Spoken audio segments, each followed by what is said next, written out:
दोस्तों पार्ट की स्टार्टिंग निन और रॉब से होती है। वो दोनों ऑफिस में वर्क कर रहे होते हैं। तभी निन उससे कहती है, हम कब से वर्क कर रहे हैं, चलो ना कुछ लंच करके आते हैं। वो उसे मना कर रहा होता है तो वो उसे ज़बरदस्ती उठाकर ले जा रही होती है और बस रॉब को उठाने के चक्कर में निन का पैर मुड़ जाता है और इतने में रॉब उसे संभाल लेता है। बस क्या था, इतने में ही लाडा की एंट्री हो जाती है और उन दोनों को आपस में इतना क्लोज देखकर लाडा उनसे जेलसी फील करने लगती है। उसके बाद हम देखते हैं लारा जो है रॉब से कहती है कि मुझे तुम्हारे साथ लंच करना है, बस इसीलिए मैं तुमसे ऑफिस में मिलने के लिए आई हूँ। अगले सीन में वो लोग लंच करने के लिए पहुंच जाते हैं। लाडा को लगता था कि वो धीरे धीरे इस तरह से रॉब के करीब आ जाएगी, लेकिन लंच टेबल पर रॉब उसे कोई भाव नहीं देता है। इनफैक्ट वो निन को अपनी प्लेट से डिश निकाल कर देता है और उसके साथ ही इतना ज़्यादा कंफर्टेबल नजर आ रहा होता है कि लाडा को निन से जेलसी फील होने लगती है। इवन निन भी काफ़ी शॉक्ड होती है कि आज रॉब उसके साथ किस तरह से बिहेवियर कर रहा है। इनफैक्ट वो केक के साथ उसकी सेल्फी भी लेता है। उसके बाद हम देखते हैं कि जब वो उसे घर ड्रॉप करने के लिए जाता है तो फिर उसे बाय करके वहाँ से जाने लगता है। बट निन जो है वो काफ़ी परेशान होती है कि आज के पहले तो रॉब ने मुझे कभी ऐसे ट्रीट नहीं किया था और आज इतने प्यार से क्या हो गया है उसे। विन करण को कॉल करके कौन के बारे में सब कुछ बता देता है कि वो बहुत बड़ा फ्रॉड है और हमारी कंपनी में उसने फ्रॉड किया है, लेकिन उसे ये नहीं पता होता है कि करण इन सब चीज़ों में इन्वॉल्व है। विन की बातों को सुनने के बाद करण आगे के लिए चौकन्ना हो जाता है। तो वहीं जब पुट की मॉम उसे बताती है कि आज विन बहुत ही जल्दी उठा और फार्म में काम करने के लिए तुमसे पहले चला गया, ये सब कुछ वो सुनकर शॉक्ड होती है कि क्या सचमुच वो फार्म चला गया। पुट जैसे ही फार्म में पहुंचती है तो वो विन को ऐसे मेहनत से काम करता हुआ देख काफ़ी खुश होती है और वो सोचती है कि चलो कम से कम वो वर्कर के साथ काम करने की कोशिश तो कर रहा है। इनफैक्ट सीखना भी बहुत बड़ी चीज़ होती है खुद में। वहीं हम देखते हैं कि यहाँ पर जू के डैड भी आते हैं। विन जू के डैड से पहली बार मिलता है तो वो उन्हें हाई करता है, लेकिन पुट जो है उसे पूरी तरीके से इंट्रोड्यूस कराती है। जू के डैड को विन से मिलकर काफ़ी अच्छा लगता है और वो उसे अपने न्यू बिजनेस प्रोजेक्ट पर बुलाते हैं। वो कहता है मुझे बहुत सारा काम है, लेकिन डैड के ज़्यादा इंसिस्ट करने पर वो मान जाता है। डिन और रोब जो है दोनों मिलकर कॉन के पास जाते हैं क्योंकि कॉन ने उन्हें बताया था किसी कंपनी के ओपनिंग के बारे में, लेकिन रॉब को पता था कि वो कंपनी बहुत दिनों से बंद है। रॉब को डाउट था कि कौन ने उस कंपनी की ओपनिंग के बारे में भी झूठ बोला है, इसलिए वो दोनों उसे कंपनी ले जाने के लिए कहते हैं। कौन मान जाता है। इतने में करण आता है और वो कहता है कि मैं भी आप सबके साथ उस कंपनी तक जाऊंगा। वो लोग कहते हैं ठीक है, अगर तुम हमारे साथ चलना चाहते हो तो हमें कोई एतराज़ नहीं है। निन सोचती है ये एक बहुत अच्छा मौका है इन दोनों के खिलाफ एविडेंस जमा करने के लिए। और फिर क्या था, वो लोग कंपनी के लिए निकल जाते हैं। लेकिन कंपनी में पहुंचकर वहां उन्हें बहुत सारे स्टाफ मिलते हैं, लेकिन मैं आपको बता दूं कि कौन और करण ने मिलकर ये सारे भाड़े पर स्टाफ रखे हुए थे। लेकिन उन लोगों को देखकर उसे शक तो होता है, पर वो लोग एविडेंस जमा नहीं कर पाते हैं क्योंकि करण ने सब कुछ बहुत ही चालाकी से हैंडल कर लिया था। और एक बार फिर इन लोगों को नाकामयाबी हासिल होती है। वहीं जू जो है लेडर पर चढ़कर वर्क कर रहा होता है। इतने में पुट जू के लिए नींबू पानी लेकर आती है और वो उसे पी रहा होता है। तभी कहता है पुट तुम्हें कितना पसीना आ गया है, और उसका पसीना पोंछ रहा होता है। दूर से विन सब कुछ देख रहा होता है और इन दोनों की क्लोजनेस उससे बर्दाश्त नहीं होती है कि आखिर जू आखिरकार इतना पुट से चिपक क्यों रहा है। तो वो भी गुस्से में कहता है कि वो भी लेडर पर चढ़कर काम कर सकता है। और फिर क्या था, वो भी जू के बराबर लेडर पर चढ़कर काम करने लगता है। इतनी ज़्यादा तेज तेज से वो हथौड़े को मार रहा होता है कि अचानक उसका बैलेंस डिसबैलेंस हो जाता है और वो लेडर से नीचे गिर जाता है। पर उसे नीचे गिरता हुआ देख फौरन इसके पास आती है और उसे ले जाकर एक जगह पर उसकी कमर की सिकाई करने लगती है और कहती है जब तुम एक शहरी प्राणी हो तो तुम्हें ये सब कुछ नहीं करना चाहिए। वो कहता है प्लीज़ इस वक्त मुझे कुछ मत बोलो क्योंकि मेरे कमर में बहुत ज़्यादा पेन हो रहा है। वो उसे सेकते रहती है। तभी वो कहता है कहीं तुम्हारा हाथ ज़्यादा गर्म ना हो जाए और जल ना जाए, प्लीज़ तो मेरे लिए इतना सब कुछ बर्दाश्त मत करो। विन का पहली बार ऐसा कहना पुट को काफ़ी अच्छा लगता है। उसके बाद हम देखते हैं कि अब वो पेन की वजह से कुछ काम नहीं कर पाता है तो वहाँ पर वर्कर्स आते हैं काम करने के लिए। लेकिन जो जू होता है वो इन दोनों को एक साथ नहीं देख पाता है। मीन्स जू जो है वो पुट से प्यार करता था। अब वहाँ पर वर्कर्स जो है वो गलत तरीके से पिलर को लगा रहे होते हैं। अब क्योंकि विन ने इंजीनियरिंग कर रखा था तो वो वर्कर को चिल्लाने लगता है कि आप लोग ये पिलर्स को कैसे बैठा रहे हो, ये इस तरह से नहीं होगा, ये एंड टाइमिंग पर टूटकर गिर जाएगा। लेकिन उसका समझाने का तरीका बहुत ही रूड होता है। तो पोरो उसे खींचते हुए दूसरी साइड पर लेकर आती है और कहती है ये तुम कैसे बात कर रहे हो सारे वर्कर से। तुम्हें अगर उनसे कोई भी बात करनी है तो तुम उनसे प्यार से भी बात कर सकते हो। अपने बिहेवियर में थोड़ा चेंज लाओ। अगर तुम ऐसे बात करोगे तो कोई भी तुम्हारी बात को नहीं मानेगा। वो गुस्से में वैन में बैठ जाता है और कहता है कि उसे अब यहाँ पर कुछ भी नहीं करना है। जू आता है जो कि उससे फाइट करने वाला ही होता है इन सब बातों के लिए। बट पुट बीच में आकर उन दोनों को रोकती है। लेकिन तभी जू विन को कहता है कि तुम खुद को समझते क्या हो। इतने में ही विन को गुस्सा आता है और वो उसे खींच के तमाचा मार देता है। वो उन दोनों को फिर से साइड में करती है और विन को वैन में जाकर बैठने के लिए कहती है। वो गुस्से में वैन में जाकर बैठ जाता है पर उसे कहती है, तुम कोई भी काम ठीक से नहीं कर सकते हो। तुम्हें ना तो किसी से बात करने का तरीका है और ना ही कोई काम करने का तरीका। विन चुपचाप उसकी बातों को सुन रहा होता है। वो उसे लेक्चर देती है कि तुम्हें ऐसा नहीं करना चाहिए था। तभी उसे अपने ग्रैंडपा की बातें याद आती हैं कि उसके ग्रैंडपा ने भी हमेशा उसे एम्प्लॉय से अच्छे से बात करने के लिए कहा था, क्योंकि वो हमेशा बातों बातों पर गुस्से में आ जाता था और एम्प्लॉय से भी बदतमीजी कर बैठता था। इतने में ही बारिश स्टार्ट हो जाती है और फिर क्या था, उनकी गाड़ी का टायर मड में फंस जाता है, जिसकी वजह से अब वैन आगे बढ़ नहीं सकती थी। पुट वैन से बाहर निकलती है और किसी तरह टायर के नीचे एक बड़ी सी लकड़ी लगाती है ताकि वो वैन को आगे घसीट सके। बट ऐसा कुछ नहीं होता है। टायर अब भी मड से नहीं निकल रहा था, तो वो अपनी हेल्प करने के लिए विन को कहती है। बट विन उससे कहता है, अगर मैंने कुछ भी किया और रॉन्ग हुआ तो तुम मुझे पर ही सारा ब्लेम डालोगी, इसलिए मैं कुछ भी नहीं करूंगा। और गुस्से में वहीं पर बैठा होता है। तभी हम देखते हैं कि वहाँ पर अंकल और जू पहुंच आते हैं और वो टायर को बाहर निकालने की कोशिश करते हैं। बट अब भी टायर बाहर नहीं निकल पाया था। अब वैन से भी देखा नहीं जाता है और फाइनली वो वैन से बाहर निकल कर आता है और फिर फटाक से पीछे से सारे लोग जब मिलकर धक्का देते हैं तो टायर आगे बढ़ जाता है।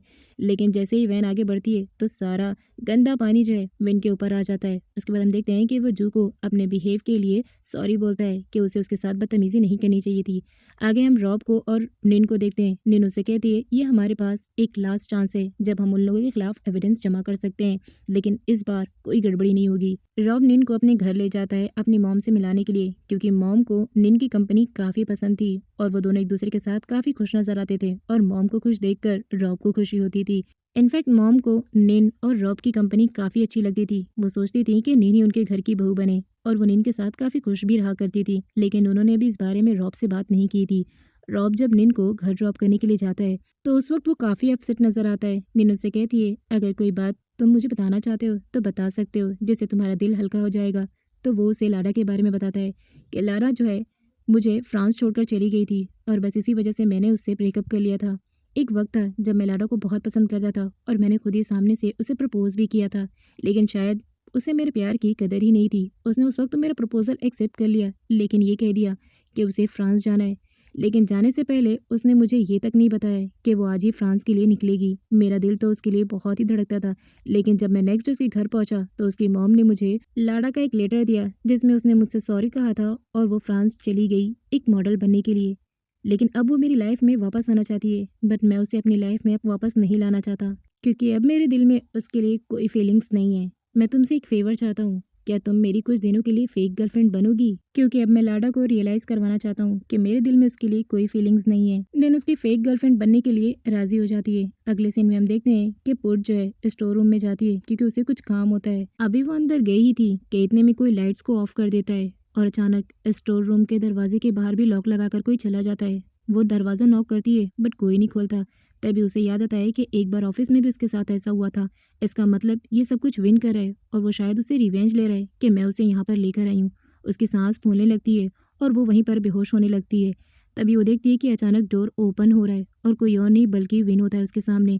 विन उसकी आवाज़ को सुनकर फटाक से उसे बाहर निकाल कर लेकर आता है और फिर वो जब होश में आती है तो कहती है, तुम्हारी हिम्मत कैसे हुई मुझे वापस से लॉक करने की, जबकि तुम्हें पता है मुझे अंधेरे से कितना डर लगता है। तुमने लाइट्स क्यों ऑफ की, बताओ मुझे। वो कहता है, मैंने ऐसा कुछ भी नहीं किया, प्लीज़ मेरी बात का यकीन करो। लेकिन वो उसकी बातों को इग्नोर कर देती है। वो कहता है, मैंने कुछ नहीं किया और इतने में ही वो बेहोश हो जाता है।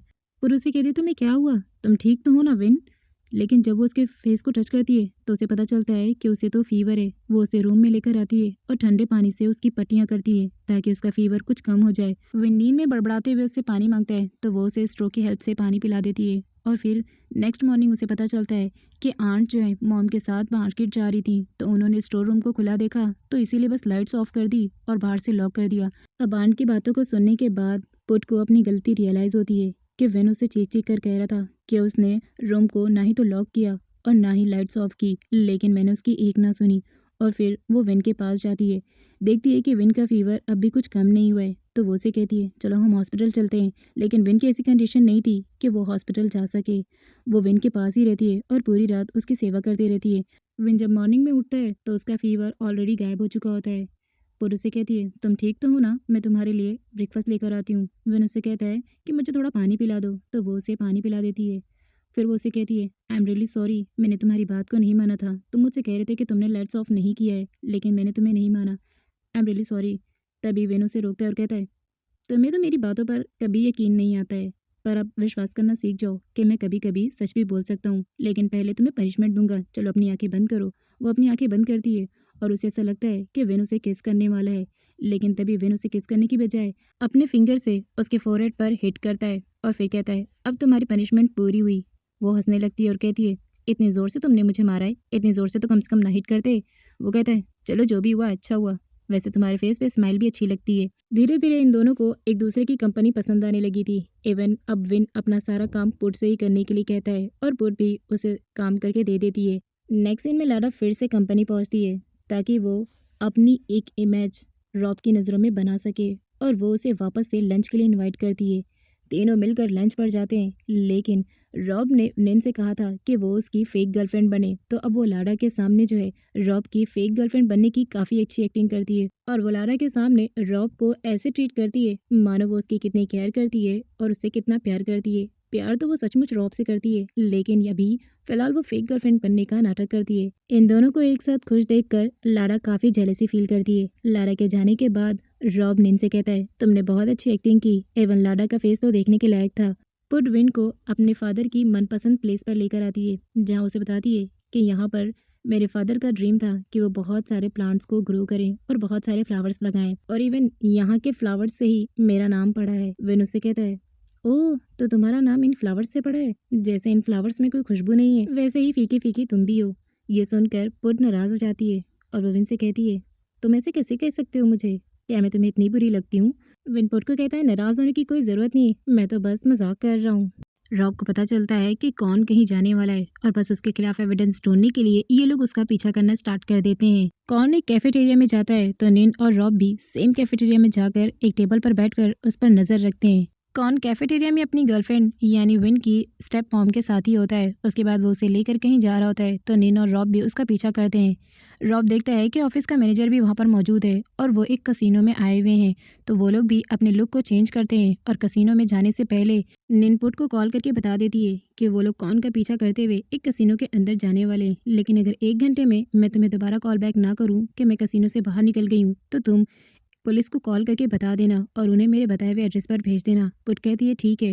वो लोग कसिनो के अंदर जैसे इंटर करते हैं तो गार्ड उन दोनों को रोक लेता है और कहता है, आप लोग हैं कौन? रॉब कहता है कि हम कौन के गेस्ट हैं और उसी ने हमें यहाँ पर इन्वाइट किया है। गार्ड उन्हें अंदर तो जाने देता है, लेकिन उन दोनों पर नजर रखता है और उसे शक होता है कि ये लोग कौन बॉस के फ्रेंड नहीं लगते हैं। रॉब और निन का मकसद था कि मैनेजर और कौन की वो लोग एक साथ फोटो खींच लें ताकि उनके पास एविडेंस होए कि ये लोग जो है फ्रॉड हैं। रॉब और निन मौके की तलाश में होते हैं कि कब उन्हें टाइम मिले और वो फोटोज क्लिक करें, लेकिन गार्ड को उन पर शक होता है और वो कौन के पास जाकर बता देता है कि पार्टी में 2 लोग उसे कुछ अजीब लग रहे हैं और वो खुद को आपका गेस्ट बता रहे हैं, लेकिन मुझे उन पर शक है। रॉब गार्ड की बात को सुन लेता है और फिर वो निन को लेकर वहाँ से भागने लगता है। भागने की वजह से निन का फोन सडनली उसके हाथ से छूटकर नीचे गिर जाता है। तभी रॉब जो है बहुत ही स्मार्टनेस से फोन को उठाता है। फोन को उठाता हुआ देख निन तो एक बार फिर से उसकी फैन हो जाती है कि उसने कितने स्मार्टली तरीके से फोन उठाया और अब तक उसको किसी ने नहीं देखा है। वो कहता है, तुम इस तरह मुस्कुरा क्या रही हो? जल्दी चलो, इससे पहले कि कौन हमारे पीछे आ जाए। वो लोग अपनी गाड़ी को लेकर बाहर निकल जाते हैं। फिर निन पुट को कॉल करके सारी सिचुएशन बता देती है कि मैं एविडेंस तो जमा नहीं कर पाई, बहुत अफसोस की बात है, लेकिन उसके चंगुल से मैं बाहर आ गई क्योंकि उन लोगों को हम पर शक हो गया था। पुट सारी बातें विन को बता देती है कि आज क्या क्या सिचुएशन हो रही है। विन को इस बात का अफसोस होता है कि वो अपनी कंपनी के लिए अभी कुछ कर नहीं पा रहा है। वहीं दूसरी तरफ करण वे के पास जाता है और उसे कहता है, तुम यहाँ अकेली वर्कआउट करते ही रह जाओगी जिम में और वो पुट विन को तुम्हारे हाथ से लेकर निकल जाएगी। क्या तुम नहीं चाहती कि विन यहाँ पर आकर तुम्हारे साथ रहे? मुझे तो ऐसा लगता है कि कुछ दिनों में पुट विन को अपना बना लेगी और उसके बाद तुम हाथ पर हाथ रखकर ही बैठी रहोगी। वो कहती है, मैं गई तो थी उसके पास, लेकिन उन लोगों ने मुझे वहाँ रुकने ही नहीं दिया। करण कहता है, तो फिर वेट करो जब तक कि पुट विन को उड़ाना ले जाए। वो कहती है, मैं ऐसा होने नहीं दूंगी, मैं फिर से गाँव जाऊंगी और फिर विन को इस बार मैं पक्का लेकर आऊंगी। वहीं हम मॉम को देखते हैं जो कि कौन के साथ काफी मजे उड़ा रही होती हैं। कौन ने घर की सारी मेट्स को परेशान कर दिया था, इसलिए एक मेट बहुत ज्यादा परेशान होकर विन के पास कॉल कर देती है और कौन के यहाँ होने के बारे में बता देती है। विन को बहुत गुस्सा आता है कि कौन उसकी कंपनी का भी फायदा उठा रहा है और फिर उसके घर पर बैठकर अय्याशी कर रहा है। वो गुस्से में पुट के पास आता है और कहता है कि मैं अभी इसी वक्त अपने घर जाना चाहता हूँ क्योंकि वो कौन मेरे घर पर बहुत ज़्यादा अय्याशी कर रहा है और मैं उसे अपने घर में 1 मिनट भी रुकने नहीं देना चाहता हूँ।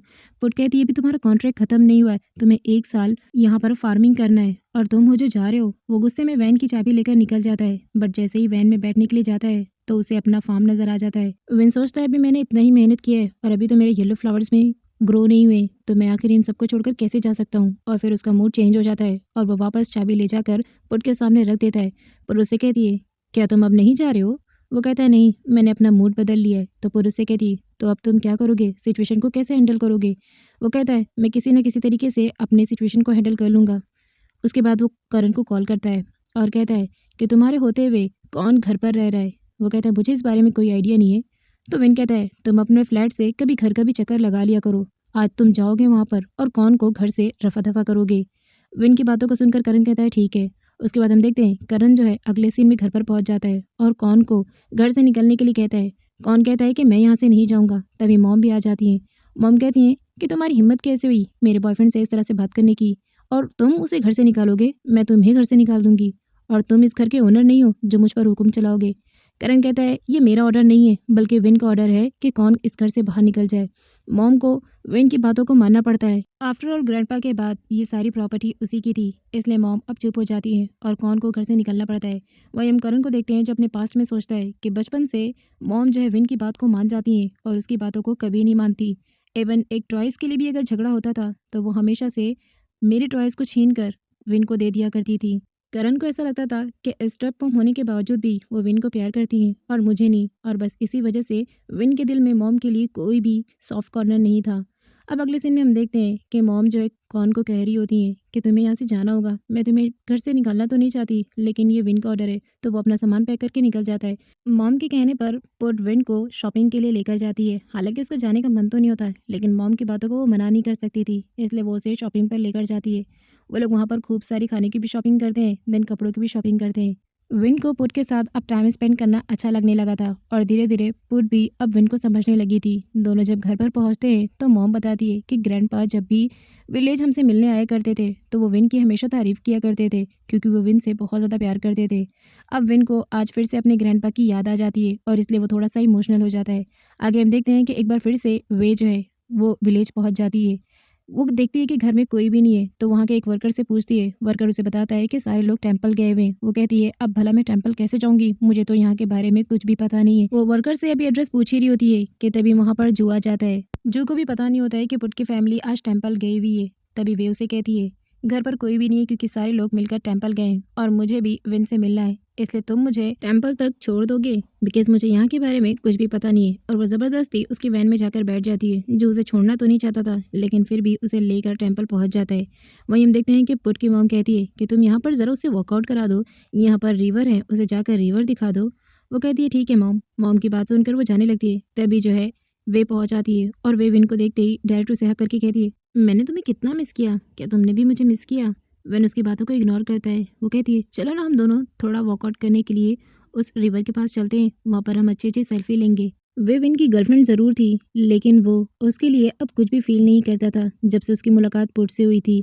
पुट के पास वो जाना तो चाहता था, लेकिन वे उसे छोड़ ही नहीं रही थी। उसके बाद वो उसे अपना मोबाइल देती है और कहती है, यहाँ का बैकग्राउंड कितना अच्छा है, चलो तुम फटाफट से मेरी सेल्फी ले लो। और वो पोज पे पोज देने लगती है। वैन उसकी सेल्फी खींचता है, लेकिन उसका दिमाग तो पुट की तरफ होता है। उसके बाद वो जब सेल्फी देखती है तो कहती है, तुमने एक भी फ़ोटोज़ अच्छी क्लिक नहीं किया है। देखो मैं तुम्हें बताती हूँ कि फ़ोटोज़ कैसे क्लिक की जाती है। ये तो बिल्कुल भी अच्छी नहीं है। चलो तुम मेरे पास आ जाओ और हम साथ में फ़ोटोज़ क्लिक करते हैं। फिर वो विन को अपने पास लेकर उसके साथ फ़ोटोज़ क्लिक करने लगती है। विन कहता है, हो गया ना? लेकिन तभी वो कहती है, नहीं, नहीं, मुझे एक और फ़ोटो क्लिक करनी है। और बस इतने में ही उसके हाथ से मोबाइल छूट जाता है और पानी में चला जाता है। वो परेशान हो जाती है। दूसरी तरफ हम पुट और जू को देखते हैं। जू पुट से कहता है, मैं तुमसे कई दिनों से एक बात पूछना चाहता हूँ, क्या मैं तुमसे पूछ लूँ? पुट कहती है, व्हाई नॉट? तो जू से कहता है, क्या तुम विन को लाइक करती हो?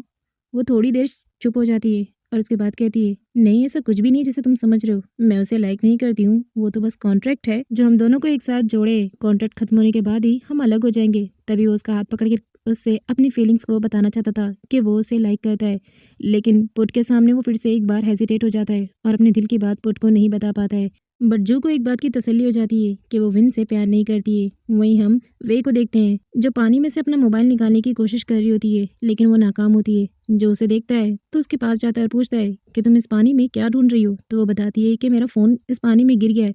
तो जो उसके लिए पानी के अंदर चला जाता है और उसका फ़ोन फाइनली ढूंढ कर उसे दे देता है और कहता है, तुम इतनी लापरवाह भला कैसे हो सकती हो? क्या तुम्हें नहीं पता कि मोबाइल अगर पानी में गिर जाता है तो वो प्रॉपर काम नहीं करता है? तो वहीं दूसरी तरफ विन पुट के पास पहुंच जाता है और वो उससे बातें करने लगता है। पुट भी उससे बातें कर रही होती है काफ़ी टाइम गुजर जाता है तो विन उससे कहता है, शायद अब हमें चलना चाहिए, तुम्हारी मॉम हमारा इंतजार कर रही होंगी। विन पुट को उठाने के लिए अपना हाथ उसकी तरफ बढ़ाता है तो पोर अपना हाथ उसके हाथ में दे देती है और उसके बाद जैसे ही वो उठती है तो अचानक उसका पैर स्लिप हो जाता है और इसी बीच इन दोनों की अनफॉर्चुनेटली किस भी हो जाती है।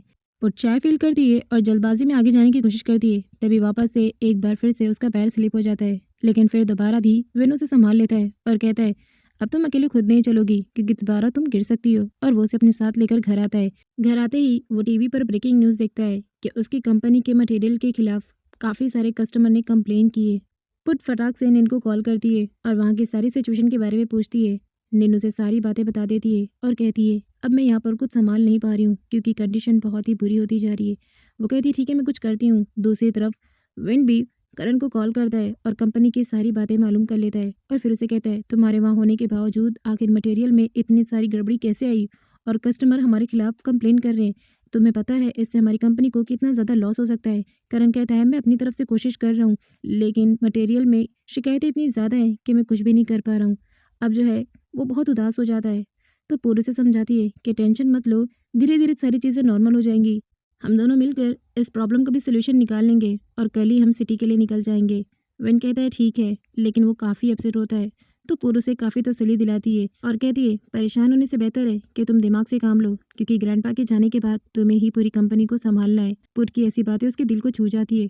वे का मोबाइल पानी में गिरने की वजह से ख़राब हो जाता है तो वो जू से उसका फ़ोन मांगती है। जो उसे अपना मोबाइल दे देता है तो वो अपने डैड को कॉल करके बता देती है कि वो इस वक्त विलेज में है और सब कुछ ठीक है। उसके डैड कहते हैं, ठीक है, अपने फ़ोन को जल्दी से रिपेयर करवा लो। नाइट में वे अपना पिलो लेकर सीधा विन के रूम में जाती है और कहती है कि उसे विन के रूम में ही सोना है क्योंकि उन लोग ने जो रूम उसे दिया है वो कंफर्टेबल नहीं है। विन वे से कहते हैं, ठीक है तुम अंदर जाकर सो जाओ। वो अंदर तो चली जाती है लेकिन विन खुद कमरे से बाहर निकल जाता है और जाकर फार्म के साइड पर बैठ जाता है। उसे समझ नहीं आ रहा था कि वो कल कंपनी में क्या करेगा तो पुरुष के पास आती है और उसे कहती है, इतनी रात होने के बावजूद भी तुम्हें अभी तक नींद नहीं आ रही है। वो कहता है, मुझे कल के लिए टेंशन हो रही है कि कल क्या होगा। तो वो उसके हाथ पर हाथ रखकर कहती है, टेंशन मत लो, इस प्रॉब्लम को हम दोनों मिलकर फेस करेंगे। और वैसे भी रात काफ़ी हो चुकी है और ठंड भी बहुत ज़्यादा है। इवन तुमने अपनी जैकेट भी पहनी नहीं है तो एक काम करो, तुम ये मेरी शॉल ले लो और इसे ओढ़ लो। वो उसे अपनी शॉल उड़ा देती है लेकिन तभी विन को ऐसा लगता है कि पुट को भी तो ठंड लग सकती है। और फिर क्या था, वो भी बहुत ही स्मूथली उसे भी शॉल उड़ा देता है और कहता है, क्या तुम इंसान नहीं हो, तुम्हें ठंड नहीं लग सकती है, इसलिए तुम भी ये ओढ़ लो।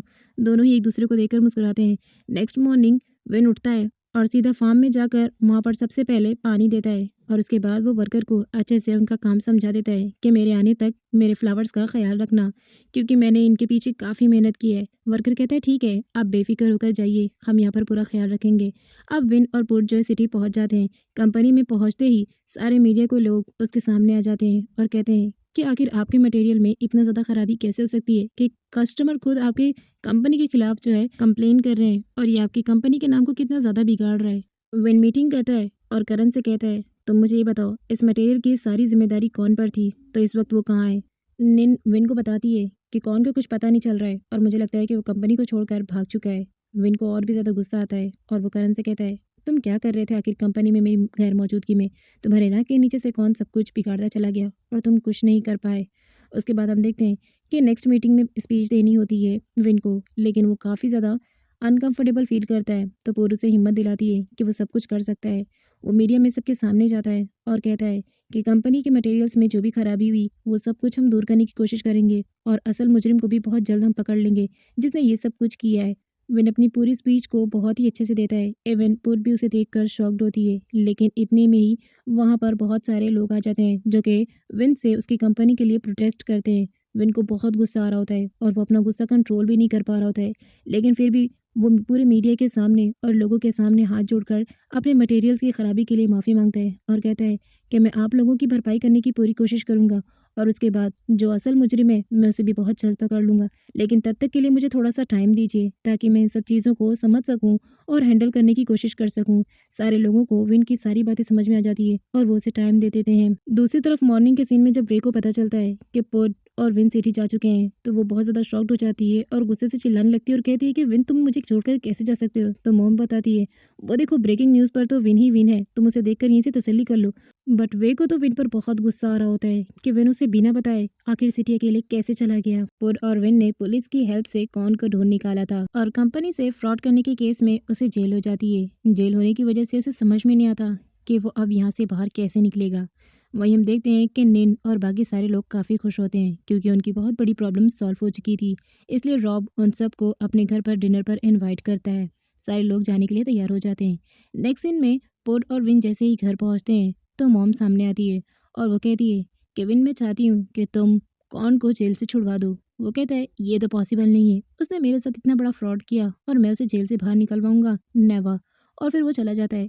अगले सीन में हम आया को विन के साथ देखते हैं जो कि उसे हक करके काफ़ी खुश होती हैं क्योंकि उन्होंने काफ़ी महीनों बाद विन को देखा था। दूसरी तरफ रॉब निन को घर ड्रॉप कर रहा होता है लेकिन वो घर पहुंचने से पहले कार में ही सो जाती है। रॉब जैसे ही निन को जगाने जाता है उससे पहले ही निन उठ जाती है। दूसरी तरफ हम करण को देखते हैं जो कि कौन को लेकर काफी परेशान होता है कि उसके पार्टनर को जेल हो गई है, तो आखिर वो ऐसा क्या करे कि वो कौन को जल्द से जल्द जेल से बाहर निकलवा ले। मॉर्निंग में गार्डनर जब फ्लावर्स को पानी देने के लिए जाता है तो वो देखता है कि विन सारे फ्लावर्स को खुद ही पानी दे रहा है और वो ये देखकर शॉक्ड होता है कि विन के अंदर इतने सारे चेंजेस कैसे आ गए। मॉम कौन की वजह से काफी अपसेट थी और वो विन से यही कहती हैं कि ये सब कुछ किया धरा पुट का है। पुट की वजह से ही तुम आजकल मेरी कोई बात को नहीं मानते हो।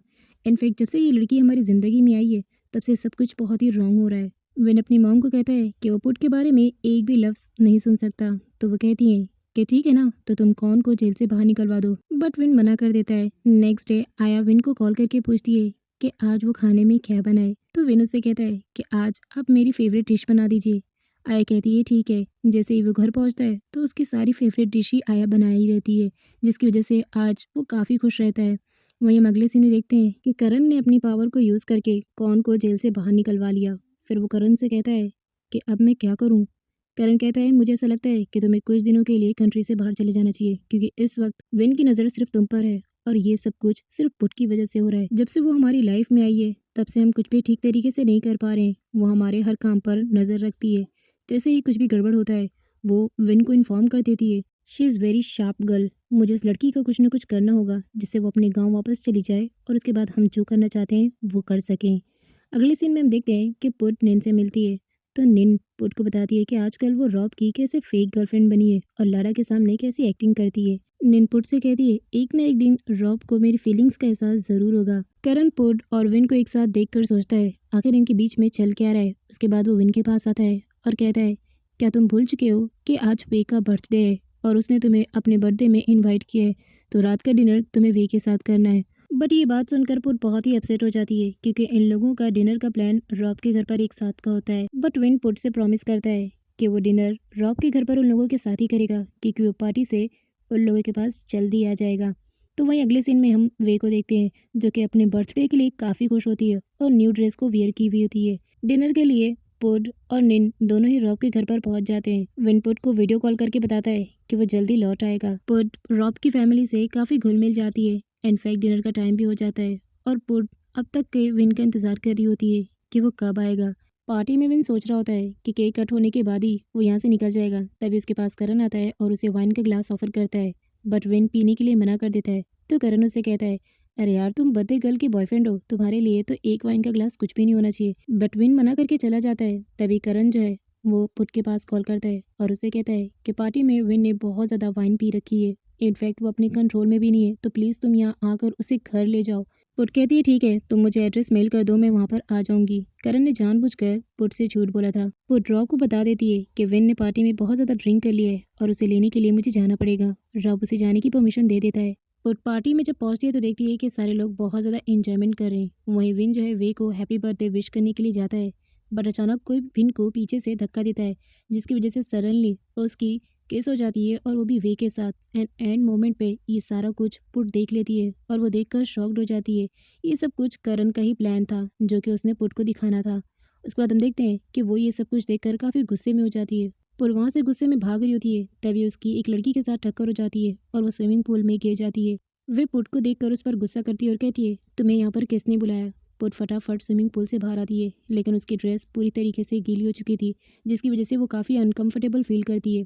तभी विन उसे देखता है और फिर वो अपनी जैकेट निकाल कर उसे उड़ाने के लिए जाता है, लेकिन अभी भी पूर उस पर गुस्सा कर रही होती है। ये सब कुछ देखकर करण काफ़ी खुश होता है, लेकिन उसके बावजूद विन उसे अपनी जैकेट निकाल कर दे देता है और पीछे से उसे पहना देता है और उसके बाद उसे अपनी गोद में उठाकर बाहर ले जाने लगता है। वो मना कर रही होती है कि प्लीज़ मुझे नीचे उतार दो, लेकिन विन उसकी एक बात नहीं सुनता। वैन के पास जाने के बाद वो खुद ही नीचे उतर जाती है और कहती है, मुझे लगा था कि तुम धीरे धीरे सुधर रहे हो, शायद तुम में सुधरने वाली एबिलिटी है, लेकिन नहीं, तुम एक अय्याश लड़के हो और उसी तरीके से रहोगे। और इतना कहकर वो वैन में बैठ जाती है।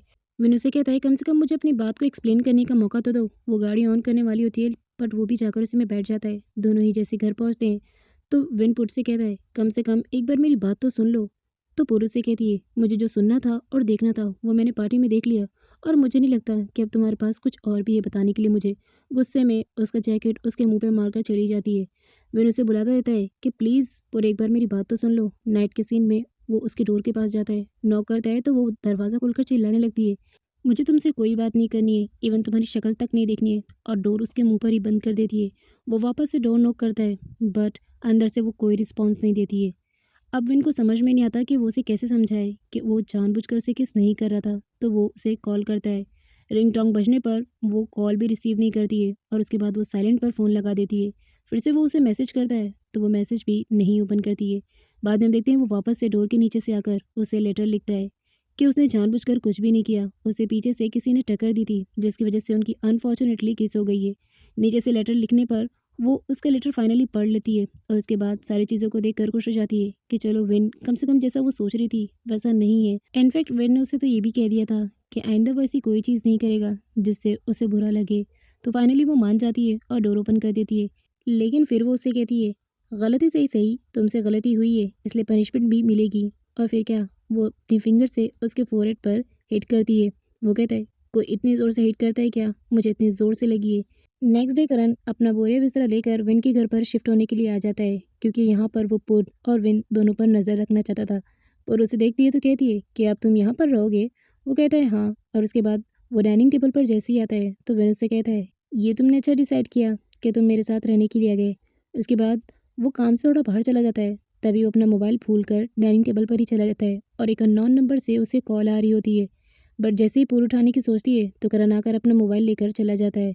पुट को करण पर शक होता है और वो उसका पीछा करने लगती है। करण इस वक्त कौन से ही बातें कर रहा होता है और उसके जेल से रिहा होने वाली बात जो है वो पुट सुन लेती है और फिर वो सोचती है कि इसका मतलब मेरा शक सही था। वहीं करण की मॉम अब भी पुट को ही बुरा भला कह रही होती है, क्योंकि उन्हें नहीं पता होता है कि कौन जो है वो जेल से छूट चुका है। और बस इन दोनों की थोड़ी सी आपस में बहस भी हो जाती है, क्योंकि मॉम को ऐसा लगता था कि पुट की वजह से ही सब कुछ गड़बड़ हो रहा है। अब करण कौन से मिला है कि नहीं, ये पता करने के लिए पुट निन और रॉब को लेकर कॉन के कैबिन में पहुंचती है, जहां वो लोग उसकी फाइल्स को चेक कर रहे होते हैं। तभी उसे एक टेलीफोन दिखाई देता है।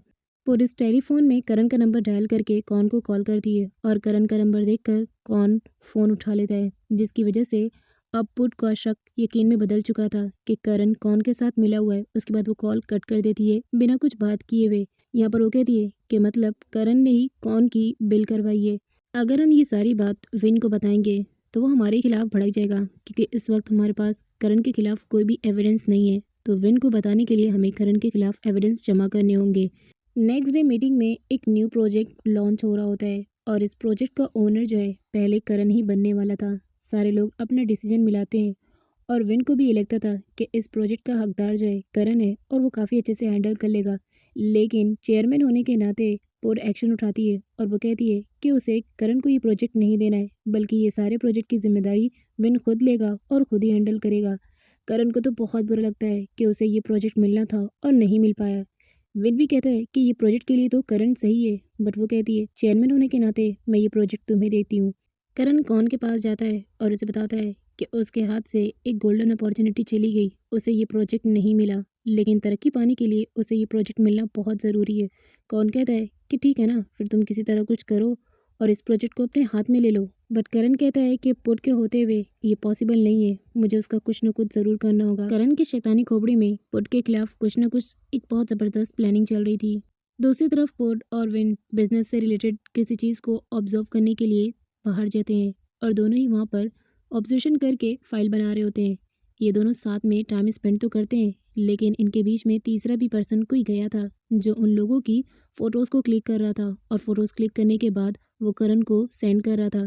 करण ने ही उस तीसरे बंदे को वहाँ पर भेज रखा था और वो बंदा कोई और नहीं बल्कि कौन ही होता है जो पुड और विन के हर हरकत पर नज़र रखता। वो लोग कहाँ आते, कहाँ जाते, क्या करते, सारी इन्फॉर्मेशन वो वहाँ से करण को दे रहा होता है ताकि करण एक ज़बरदस्त प्लान कर सके और उसके बाद वो पुट को उसके विलेज भेज सके। रॉब के घर उसकी ग्रैनी आई हुई होती है जिन्हें लारा के बारे में सुनकर लारा से काफ़ी हमदर्दी हो जाती है और अब लारा के बारे में जानने के बाद वो रॉब से ये चाहती थी कि रॉब जल्द से जल्द लाडा से शादी कर ले। बट रॉब सामने से मना कर देता है कि वो लाडा से शादी करना नहीं चाहता है क्योंकि वो उससे प्यार नहीं करता। बट ग्रैनी कहती है कि पहले तो तुम उससे बहुत प्यार करते थे ना और उसे अपनी ज़िंदगी में भी लाना चाहते थे, तो अब क्या हो गया। रॉब अपनी ग्रैनी से कहता है कि अब ऐसा कुछ नहीं है, वो लाडा से प्यार नहीं करता है। और उसके बाद वो अगले सीन में नीन को कॉल करता है और उसे अपने घर पर बुलाता है। नीन कहती है इस वक्त मैं तुम्हारे घर पर भला क्यों आऊँ, और वैसे भी काम क्या है वो बताओ मुझे। वो कहता है इस वक्त मेरी ग्रैनी घर पर आई हुई है और वो मुझे लाडा से शादी करने के लिए बार बार फोर्स कर रही हैं। प्लीज़ तुम जल्दी से मेरी फेक गर्लफ्रेंड बनकर आ जाओ ताकि मैं ग्रैनी को बता सकूं कि मैं तुमसे प्यार करता हूँ, लाडा से नहीं। और लाडा नाम का चैप्टर मेरी ज़िंदगी से हमेशा हमेशा के लिए क्लोज हो जाए। अब रॉब के घर पर निन पहुंच तो जाती है लेकिन ग्रैनी उसे देखकर कुछ खास खुश नहीं होती है। इनफैक्ट ग्रैनी का तो अभी भी यही डिसीजन था कि वो लाडा से शादी कर ले। बट रॉब उसे बैठाकर अपनी ग्रैनी से इंट्रोड्यूस करवाता है और उसके बाद निन को कहता है कि ये उसकी ग्रैनी है। ग्रैनी निन को देखकर कहती है ओह तो ये वो लड़की है जिसे तुम प्यार करते हो, और वो भी अब। लाडा को कहीं ना कहीं लगता था कि ग्रैनी शायद उसकी बात में फंस जाएगी और निन को उसकी लाइफ से हटा देगी, लेकिन ऐसा नहीं था। रॉब जो है अब निन को ही पसंद करने लगा था। बट अभी वो उसके प्यार को लेके जस्ट थोड़ा सा कंफ्यूज था, इसलिए वो समझ नहीं पा रहा था कि वो निन को अपनी फेक गर्लफ्रेंड बनाते बनाते धीरे धीरे उसे सच में प्यार करने लगा है। अब उसके बाद हम देखते हैं कि साथ में सारे लोग डिनर तो कर लेते हैं, बट निन जो है वो वापस जब जाती है तो लारा उसके पास आकर उससे ये कहती है तुम्हें क्या लगता है रॉब तुमसे प्यार करता है? ऐसा कुछ नहीं है, वो मुझसे ही प्यार करता था और मुझसे ही प्यार करेगा। इनफैक्ट तुम उसकी लाइफ में कितने दिनों के लिए आई हो? बस थोड़े दिनों के लिए। चंद दिनों में ही तुम्हें वो अपनी लाइफ से फेक निकालेगा और उसके बाद मैं उसकी लाइफ में हमेशा के लिए इंटर हो जाऊंगी। रॉब अपनी ग्रैनी से कहता है कि वो पास्ट में लाडा से शादी करना चाहता था। अब बस इतने में ही निन को पीछे देख लेता है क्योंकि निन अपना स्कार्फ जो है रॉब के घर पर ही भूल गई थी और बस उसे वापस लेने के लिए वो आती है। लेकिन जब रॉब की इस बात को सुनती है तो वो बहुत गुस्से में हो जाती है और बिना अपना स्कार्फ लिए वहाँ से निकलने लगती है। रॉब उसके पीछे जाता है उसका स्कार्फ देने के लिए, बट निन को इस तरह सिसकता हुआ रोते हुए देख वो उसका स्कार्फ उसे वापस नहीं करता और बस खड़े होकर उसे देखते रहता है। निन को ऐसा लग रहा था कि शायद वो उसे उसकी फेक गर्लफ्रेंड बनाकर उसका टाइम पास कर रहा है, वो उससे प्यार नहीं करता और आखिर में वो लाडा से ही शादी कर लेगा। लेकिन अब ऐसा कुछ भी नहीं था। रॉब जो है वो वाकई निन से प्यार करने लगा था, लेकिन बस वो अपनी फीलिंग्स को लेकर थोड़ा सा कंफ्यूज था। उसके बाद निन जो है रोते रोते पोर्ट को कॉल लगाती है और उसे बता देती है कि मुझे ऐसा लगता था कि रॉब जो है एक दिन मेरे प्यार को, मेरी फीलिंग्स को समझेगा, बट ऐसा कुछ नहीं है। वो अब भी लारा से प्यार करता है और बस मुझे यूज़ कर रहा है वो, और उसके बाद वो लारा को ही अपनी लाइफ में वापस ले लेगा। रॉब निन को लेकर काफ़ी अपसेट था कि उसने मेरी बात तो सुना पर अधूरी। मैं कहना ये चाहता था कि मैं पास्ट में लाडा से शादी करना चाहता था, बट अब नहीं, और इस वजह से इन दोनों के बीच में मिसअंडरस्टैंडिंग हो जाती है। जो सिटी में अपनी जॉब इंटरव्यू देने के लिए एक कंपनी में आया हुआ होता है जहाँ पर उसकी मुलाकात वे से हो जाती है और वो वे को देखते हुए ही कहता है पता नहीं क्यों तुम मुझे हर जगह मिल जाती हो, और उसके बाद मेरा डे ही खराब हो जाता है। वहीं अगले सीन में हम करण को देखते हैं जो पुट के पास आया हुआ होता है और वापस से उस प्रोजेक्ट को अपने अंडर मांगने की कोशिश करता है, बट अभी भी पुरु से वो प्रोजेक्ट देने के लिए मना कर देती है। नेक्स्ट डे रॉब जब कंपनी पहुंचता है तो देखता है कि निन तो ऑफिस में आई ही नहीं है। वो उसे कॉल बैक भी करता है बट वो उसका कॉल रिसीव ही नहीं करती है। धीरे धीरे विन को अपनी जिम्मेदारियों का एहसास होता है और वो कंपनी के सारे प्रॉब्लम्स को जड़ से सॉल्व करने की कोशिश करता है। इवन उसने ट्राई तो पहले कभी नहीं किया था, लेकिन अब धीरे धीरे वो हर चीज़ को ठीक करने की कोशिश करता है। ये देखकर पुट काफ़ी खुश होती है। विन बिजनेस से रिलेटेड एक फाइल मांगता है तो पुट कहती है वो फाइल तो करण के कैबिन में होगी। वो लोग जाकर उसकी फाइल को कैबिन में ढूंढने लगते हैं, तभी करण आ जाता है और उन्हें वो फाइल ढूंढ कर दे देता है। और उसके बाद वो सोचता है अच्छा हुआ मैं टाइम पर आ गया, वरना ये पुट पता नहीं मेरे कैबिन में और क्या क्या ढूंढने लगती। इससे तो मुझे छुटकारा पाना होगा। दूसरी तरफ हम देखते हैं कि निन जो है लाइब्रेरी पहुंची होती है। रॉब भी वहां पर पहुंच जाता है और वो उसे रोकता है कि उसे उससे कुछ बात करनी है, बट वो कहती है मुझे तुमसे कोई बात नहीं करनी है। रॉब कहता है बट मुझे तो तुमसे बात करनी है ना। वो कहती है अगर तुम्हें बात करनी है तो जाओ अपनी लाडा से करो जिसके साथ तुम पास्ट में भी खुश थे और प्रेजेंट में भी खुश हो। वो कहता है देखो मेरी बात को गौर से सुनो, मैं ग्रैनी से कल अपने पास्ट के बारे में बात कर रहा था और तुमने मेरी बात को अधूरा सुन लिया। मैं बस ग्रैनी से ये कह रहा था कि मैं लाडा से पास्ट में शादी करना चाहता था क्योंकि मैंने उसे प्रपोज किया था। इवन मेरे दिल में उसके लिए फीलिंग्स भी थी, बट जब वो मुझे छोड़कर चली गई तो मेरी फीलिंग्स भी उसके साथ ही खत्म हो गई।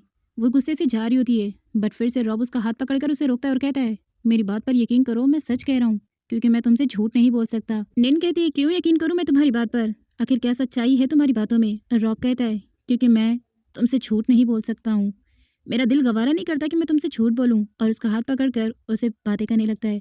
अब एक बार फिर से निन को रॉब की बातों पर यकीन आ जाता है और वो उससे अपने मिसअंडरस्टैंडिंग को दूर कर लेती है। रॉब अपने साथ उसका स्कार्फ भी लाया होता है और फिर वो उसे गले में डाल देता है। निन को भी अब रॉब की बातों पर यकीन हो गया था, इसलिए वो चुपचाप हंसते हुए वहां से चली जाती है। नाइट के सीन में आंट और पुट की मॉम डिनर कर रहे होते हैं।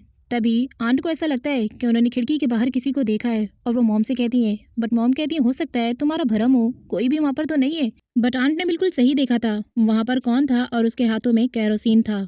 कौन यहाँ पर कुछ गड़बड़ करने के लिए आया था। वो पुट के डैड के ड्रीम प्लेस पर पूरा कैरोसिन डालकर आग लगा देता है। जब वर्कर ये इस आग को भड़कते हुए देखते हैं तो वो भी काफ़ी ज़्यादा परेशान हो जाते हैं कि हमारे गांव में किसने इतनी बड़ी आग लगा दिया। वो जाकर फटाफट से आंट और मॉम को इस बात को बारे में बता देता है।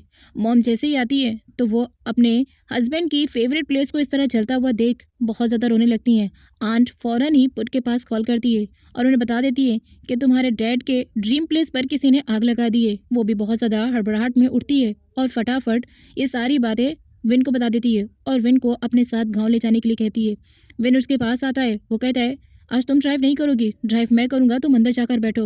उसका तो रोते रोते बुरा हाल ही हो गया था। फिर वो उसे गाँव लेकर पहुँचता है। इधर मॉम और आंट का रो रो कर बुरा हाल हो गया था कि ये सब कुछ क्या हो गया। पुट जैसे ही पहुँचती है और अपने डैड की ड्रीम प्लेस पर इस तरह भड़कती हुई आग को देखती है तो उसके अंदर भी पूरी आग लग जाती है। वहीं कौन जो है करण को कॉल करके बता देता है कि उसने उसे जिस काम के लिए भेजा था वो काम उसने बहुत अच्छी तरीके से कर दिया है। करण कहता है ठीक है, अब वो पूरी यहाँ नहीं रहेगी बल्कि अपने गांव ही जाकर बस जाएगी। वहीं पुट जब ये सब कुछ देखती है तो वो इतनी ज़्यादा शॉक्ड हो जाती है कि अपने डैड के बारे में सोचने लगती है कि डैड हमेशा से यहाँ पर बहुत सारे फ्लावर्स और प्लांट्स को ग्रो करना चाहते थे। मैं उनका ये ड्रीम पूरा करना चाहती थी बट नहीं कर पाई और स्ट्रेस में वो बेहोश हो जाती है। विन सही टाइम पर पुट को गिरने से बचा लेता है और जब पुट की आँख खुलती है तो वो हॉस्पिटल में होती है और अपने पास वो विन को लेटा हुआ देखती है। उसके बाद वो विन को उठाती है और उससे पूछती है तुम रात भर यहीं पर थे क्या मेरे पास। वो कहता है हाँ, मैं रात भर तुम्हारी देखभाल कर रहा था, और उसका हाथ पकड़कर उसे तसल्ली दिलाता है कि टेंशन मत लो, सब कुछ ठीक हो जाएगा। मैं बहुत जल्द उस क्रिमिनल को सामने ले आऊँगा जिसने ये सब कुछ किया। इतने में हम जू को देखते हैं जो कि पुट की कंडीशन को सुनकर उससे हॉस्पिटल में मिलने के लिए आया होता है। जो पुट से कहता है तुम्हारा तो कोई भी दुश्मन नहीं है, मुझे ऐसा लगता है कि ज़रूर इस विन का ही कोई दुश्मन होगा जिसने तुम्हें परेशान करने के लिए ये सब कुछ किया। मॉम और आंट भी सोचने लगते हैं कि आखिर ये सब कुछ किसने किया है। वहीं विन जो है इन्वेस्टिगेशन शुरू करवा देता है और इंस्पेक्टर से कहता है कि आपको जो करना है जल्दी कीजिए, मुझे क्रिमिनल मेरे सामने चाहिए। दूसरी तरफ डॉक्टर जो है पुट की हालत को देखकर कहता है कि अब वो पहले से बेटर है और उसे कल डिस्चार्ज भी मिल जाएगा। निन और रॉब को जैसे ही पुट की कंडीशन के बारे में पता चलता है तो वो भी उससे मिलने के लिए गाँव पहुँच आते हैं और उसको कहते हैं जल्दी से ठीक हो जाओ क्योंकि तुम बिस्तर पर बिल्कुल अच्छी नहीं लग रही हो। वो कहती है ठीक है, मैं कोशिश तो कर रही हूँ, बट तुम तो जानती हो ना मेरे साथ कितना बड़ा इंसिडेंस हो गया है। और बस इसी पर उसे अपने डैडी की याद आ जाती है और वो रोना स्टार्ट कर देती है, बट मॉम उसे शांत करवाती हैं। नेक्स्ट डे इंस्पेक्टर विन से कहता है कि हमने आग लगी हुई जगह पर पूरी इन्वेस्टिगेशन की लेकिन गुनहगार ने अपने पीछे कोई भी सबूत नहीं छोड़ा है, इसलिए अब तक कुछ पता नहीं चला। तो वहीं पर दो वर्कर्स होते हैं जो विन से कहते हैं कि आज तक हमने पुट को कभी ऐसे रोता हुआ नहीं देखा, बट वो प्लेस उसके डैड की ड्रीम प्लेस थी, इसलिए वो बहुत ज़्यादा शॉक में हो गई है। विन देखता है कि वो पूरी जगह जलकर राख हो चुकी है। उसके बाद हम देखते हैं कि पुट भी हॉस्पिटल से घर आ चुकी होती है। आंट उसे बताती है कि विन तुमसे कह रहा था कि वो तुमसे बात करना चाहता है, तो तुम जाकर उसे फ्लावर्स के खेत में मिल लेना। वो उसके पास जाती है मिलने के लिए तो विन उसे एक फ्लावर पॉट देता है। वो देखते ही वो रोने लगती है कि पहले यहाँ पर कितनी ग्रीननेस थी और अब यहाँ पर कुछ भी नहीं बचा। बट विन उसे वो फ्लावर पॉट देते हुए कहता है कि देखो इस पूरी आग में ये फ्लावर पॉट बच गया है जिसमें सिर्फ 2 लीव्स ही बचे हुए हैं। हम इसी से तुम्हारे डैड के ड्रीम को पूरा करेंगे, इसी से नई शुरुआत करेंगे और फिर से इस जगह को हरी भरी कर देंगे। और बहुत ज़्यादा इमोशनल हो जाती है तो विन उसे समझाता है कि टेंशन मत लो, सब कुछ ठीक हो जाएगा और उसे हक भी कर लेता है। तो वहीं अगले सीन में हम करण को देखते हैं जो कि अपनी चाल को चलकर काफ़ी खुश होता है और कौन से कहता है कि मैंने पुट का ध्यान भटका दिया है, अब वो अपने डैड की ड्रीम प्लेस पर आंसू बहाने के लिए हो सकता है गाँव में ही रुक जाए, तो मैं अपना काम यहाँ आराम से कर सकता हूँ। अगले सीन में हम निन और रॉब को देखते हैं जो कि सिटी जा रहे होते हैं, बट रास्ते में ही उनकी कार खराब हो जाती है। निन कहती है अब हम क्या करेंगे, आखिर अब हम लोग सिटी कैसे पहुँचेंगे। वो कहता है मेन रोड थोड़ी ही दूर पर है लेकिन इससे पहले मुझे कार को भी ठीक करवाना होगा। बट तभी निन अपना मोबाइल निकालती है और कहती है यहाँ का व्यू देखो ना कितना अच्छा है, हमें यहाँ पर कुछ फ़ोटोज़ क्लिक करनी चाहिए। वो कहता है यहाँ मैं परेशान हो रहा हूँ और तुम्हें फ़ोटोज़ क्लिक करने की पड़ी है। वो कहती है तो क्या हुआ, टेंशन छोड़ो, कार तो ठीक हो ही जाएगी, बट ये व्यू दोबारा नहीं मिलेगा। चलो फटाक से हम लोग फोटोज क्लिक करते हैं। और वो ज़बरदस्ती रॉब के साथ फोटोज क्लिक करके खुश हो रही होती है। रॉब उसे कहता है मुझे थोड़ा दिमाग लगाने दो कि हमें यहाँ से कैसे निकलना है। फिर हम अगले सीन में देखते हैं कि वो लोग जो है एक लोकल गाड़ी के थ्रू मेन रोड तक जाने लगते हैं। रॉब जो है वो नीन के साथ काफी खुश नजर आ रहा होता है और नीन को भी यही लग रहा था कि अब रॉब जो है धीरे धीरे शायद उससे प्यार करने लगा है। विन उस बचे हुए प्लांट को वापस से जमीन के अंदर डालकर उसे उगाने की कोशिश करता है और ये काम वो वर्कर टीओ के साथ कर रहा होता है मिलकर। लेकिन तभी वहां पर पूरा आ जाती है जो कि उन लोगों की हेल्प करने लगती है। तो वेन उसे उठाता है और कहता है तुम्हारी तबीयत ठीक नहीं है, तुम्हें अभी काम बिल्कुल भी नहीं करना चाहिए, तो तुम जाकर बैठ जाओ। बट वो जबरदस्ती वापस से उस प्लांट को लगाने की कोशिश करती है। वो कहती मुझे करने दो, मैं ठीक हूँ। बट विन उसे कहता है तुम बहुत जिद्दी लड़की हो और उसका हाथ पकड़कर उसे एक बेंच के पास लेकर जाकर कहता है तुम यहीं पर बैठी रहोगी और देखोगी, और मैं कुछ भी रॉन्ग करूंगा तो मुझे यहीं से गाइड करना। बट वो फिर से उठकर जाकर प्लांट लगाने लगती है और विन की एक बात भी नहीं सुनती। तभी उसकी मॉम आती है और विन से कहती है तुम जानते हो ना मेरी बेटी बहुत जिद्दी है, वो जो काम ठान लेती है वो करके ही रहती है।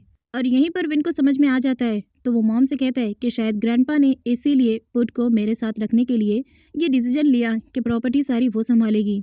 और शायद उनका डिसीजन सही था क्योंकि वो जानते थे कि मैं जो है पुट के साथ ही रहकर सारी कामों को समझ सकता हूँ। मॉम खुश होती है और वो कहती है हाँ अब तुम समझे तुम्हारे ग्रैंडपा आखिर चाहते क्या थे।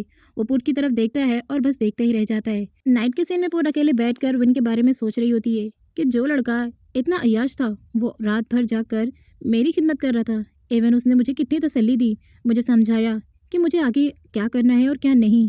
तभी उसके पास मॉम आ जाती हैं और वो पुट से कहती हैं तुम विन को जितना बुरा समझती थी वो इतना बुरा नहीं है, वो एक अच्छा लड़का है। तो वो कहती है मॉम हाँ मैं आपकी बातों को समझ रही हूँ, बट बार बार उसकी तारीफ करना ज़रूरी है क्या। मॉम कहती है बेटा वो तारीफ के काबिल है। इनफैक्ट क्या तुम नहीं देख रही हो कि उसने खुद को कितना चेंज कर लिया है, और वो भी सिर्फ तुम्हारे लिए। ये सुनकर वो मॉम से कहती है मेरे लिए, आपका मतलब क्या है। मॉम कहती है कहीं ऐसा तो नहीं कि विन तुमसे प्यार करने लगा है। बट पुट कहती है मॉम ऐसा नहीं है, वो इतना बड़ा रिचेस्ट पर्सन है, आखिर भला वो मुझ जैसी गरीब लड़की से क्यों प्यार करेगा, आपको कोई गलत फहमी हो रही है। वो कहीं जा रही होती है। तभी उसे विन देख लेता है और उसके पास आकर उससे पूछता है तुम कहाँ जा रही हो। पुर उसे कहती है हमारे यहाँ फार्म से रिलेटेड हर साल एक कंपटीशन होता है, बस मैं वहीं पर जा रही हूँ। विन उसे कहता है तुम अभी पूरी तरीके से ठीक नहीं हो, इसलिए तुम जहाँ भी जाओगी मैं तुम्हारे साथ चलूंगा। और उससे उसके वैन की कीज भी ले लेता है। वो कहती मैं चली जाऊंगी, बट वो कहता नहीं नहीं मैं तुम्हारे साथ जाऊंगा। और फिर धूप होने की वजह से वो उसके लिए अम्ब्रेला भी साथ लेकर जाता है।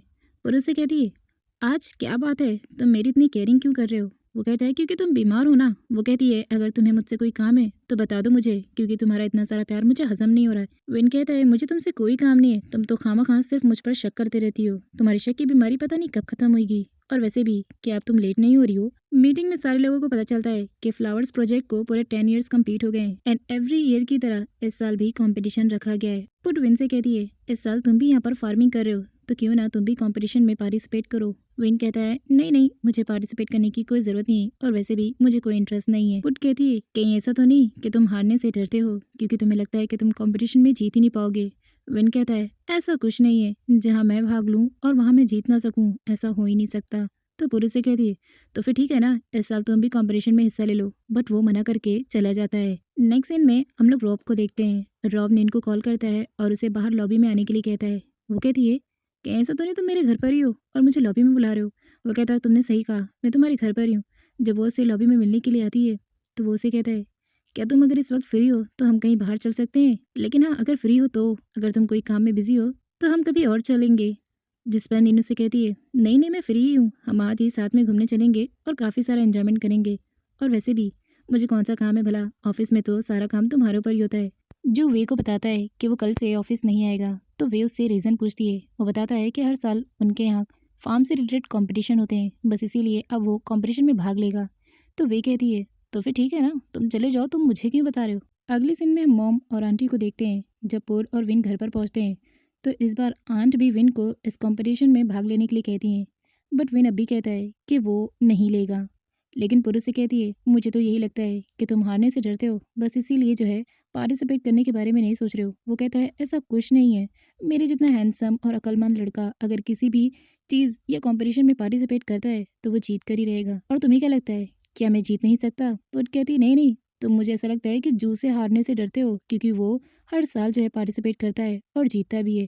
अब बात विन की इज्जत पर आ जाती है, तो वो कहता है ठीक है, सिर्फ तुम्हारे लिए मैं इस कंपटीशन में पार्टिसिपेट करूंगा और इस कंपटीशन को जीतूंगा भी, लेकिन बदले में मुझे तुम रिवॉर्ड दोगी। वो कहती है ठीक है, तुम जो भी मांगोगे मैं वो पूरा कर दूंगी। उसके बाद हम नेक्स्ट डे देखते हैं कि वो लोग फार्म में काम कर रहे होते हैं और जो विन का ध्यान होता है वो पूरा पुट की तरफ होता है। इवन वो फ्लावर्स को जब पानी दे रहा होता है तो पानी कहीं और जा रहा होता है। सारे वर्कर उसे देखकर परेशान होते हैं कि ये कहाँ खोया हुआ है। पुट भी उसे मुड़ मुड़ कर देख रही होती है, लेकिन विन तो उसे डायरेक्टली ही देख रहा होता है। वर्कर उसके पास आता है और कहता है तुम क्या कर रहे हो, पानी कहाँ मार रहे हो, पूरे फ्लावर्स पर जाने की बजाय कहीं और ही पानी जा रहे हैं। तो वो उसे कहता है अरे अरे, वहाँ पर गंदगी पड़ी हुई थी, बस मैं इसीलिए साफ कर रहा था, और बात को इग्नोर करता है। पुट देख कर उसे दूर से हंसने लगती है कि आखिर वो कैसी हरकतें कर रहा है। टीओ कहता है कि आज इस लड़के का ध्यान कहाँ है, रोज तो बराबर से काम करता था, लेकिन आज देखो जरा, फ्लावर्स में पानी देने के बजाय कहीं और ही पानी दे रहा है। विन चुपचाप हंसने लगता है। फार्म का काम खत्म करने के बाद विन टीओ के पास जाता है और उससे कहता है कि वो पुट को एक सरप्राइज देना चाहता है, और वो भी कंपटीशन वाले डे पर, तो वो उसके लिए ऐसा क्या करे। टीओ उसे एक बेस्ट ऑफर करता है कि लड़कियों को गिटार बजाने वाले लड़के बहुत पसंद होते हैं, एंड आई थिंक तुम्हें गिटार बजाना सीखना चाहिए, और ये उसके लिए एक अच्छा सरप्राइज होगा। अब वो भी टीओ की बात से इम्प्रेस हो जाता है, और फिर क्या था, टीओ उसे गिटार बजाना सिखाने लगता है। वो भी बहुत ही दिल से गिटार बजाना सीखने लगता है, बट जब भी उसे पुट की आहट महसूस होती तो वो फटाफट से गिटार को छुपा देता ताकि उसका सरप्राइज खराब ना होए। अब पुरुष के पास आती है और कहती है तुम यहाँ पर क्या कर रहे हो। वो कहता है बस बस, हम लोग तो ऐसे ही बैठ के थोड़ा हंस रहे थे, बस बातें कर रहे थे और कुछ भी नहीं। वो कहती है मुझे ऐसा लगा कि तुम लोग कोई इंस्ट्रूमेंट लियो। वो कहता है ऐसा कुछ नहीं है, तुम जाओ, हम फार्म का काम खत्म करके आते हैं।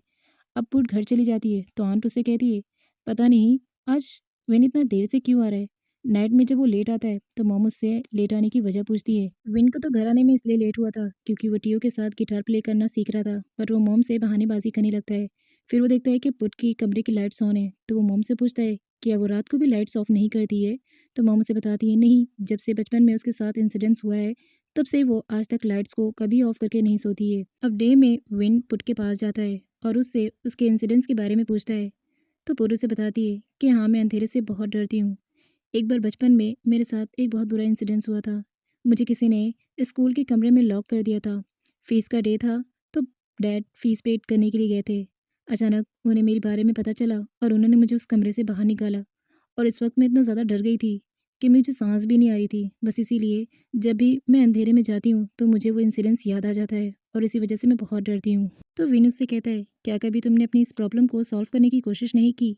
तो पुरुष से कहती है शायद लाइफ में ये एक ऐसी प्रॉब्लम है जिसे आज तक मैं कभी रिजॉल्व नहीं कर पाई। अब विन डेली लेट आने लगा था, जिससे सारे लोग परेशान हो गए थे, और फाइनली आज पुट फिर से उससे पूछती है तुम बताते क्यों नहीं, आखिर तुम इतनी देर देर तक कहाँ गायब रहते हो, फार्म का काम भी तुम बराबर ठीक से करते हो, तो उसके बाद तुम जाते कहाँ हो। लेकिन वो उसे नहीं बताता कि वो उससे छुप कर गिटार प्ले करना सीख रहा होता है, और वो भी टीओ की हेल्प से। जहाँ आंट उसे कहती है कि अगर तुम पार्टिसिपेट करोगे ना कंपटीशन में, तो मेरा सारा वोट तुम्ही को जाएगा विन, बिकॉज तुम अच्छे से कर सकते हो। पर उसे कहती है ये बताओ तुम्हारी तैयारी कैसी चल रही है। वो कहता है ठीक है। नेक्स्ट डे वो फिर से टीओ के पास जाता है और उसे कहता है मास्टर आज गिटार बजाना सिखाओगे या नहीं। वो कहता है क्यों नहीं। वो जैसे ही गिटार प्ले करता है तो उसकी उंगलियां वायर से कट जाती हैं, लेकिन फिर भी वो पुट के लिए गिटार प्ले करना सीखता है। नेक्स्ट डे हम रोब को कंपनी में देखते हैं, जो कि अपनी चेयर पर से इसे बैठ नहीं पा रहा होता है। उसके बैक में काफ़ी पेन हो रहा होता है। निन उसे देखकर कहती है ये कब से अजीब हरकतें क्या कर रहे हो तुम, तुम्हारे बैक में क्या हो गया है। रॉब उसे बताता है कि उसके बैकबोन में पेन हो रहा है क्योंकि कल वो लोकल गाड़ी पर बैठ गया था सिटी आने के चक्कर में। तो वो हंसने लगती है और कहती है बस इतनी सी बात, तो तुम्हें मेडिसिन ले लेना चाहिए था ना, और वैसे भी कभी कभी लोकल चीज़ों पर भी बैठ लेना चाहिए, इससे सेहत अच्छी रहती है।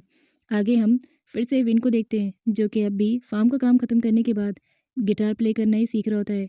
टीओ से कहता है अगर तुम ऐसे ही करोगे तो जल्दी सीख जाओगे। इतने में ही जैसे वो पुट को देखता है अपनी तरफ आते हुए, तो दोनों के दोनों जाके फार्म के बीच में छुप जाते हैं, और फिर वहीं से ही पुट को देख रहे होते हैं कि वो चली गई ना। जब पुर वहाँ से चली जाती है तो फिर ये दोनों बाहर निकल कर आते हैं। उसके बाद हम देखते हैं कि विन अपनी उंगलियों पर बैंडेज लगा रहा होता है क्योंकि वायर से उसका हाथ कट गया होता है। इतने में पूरा आती है और देख लेती है।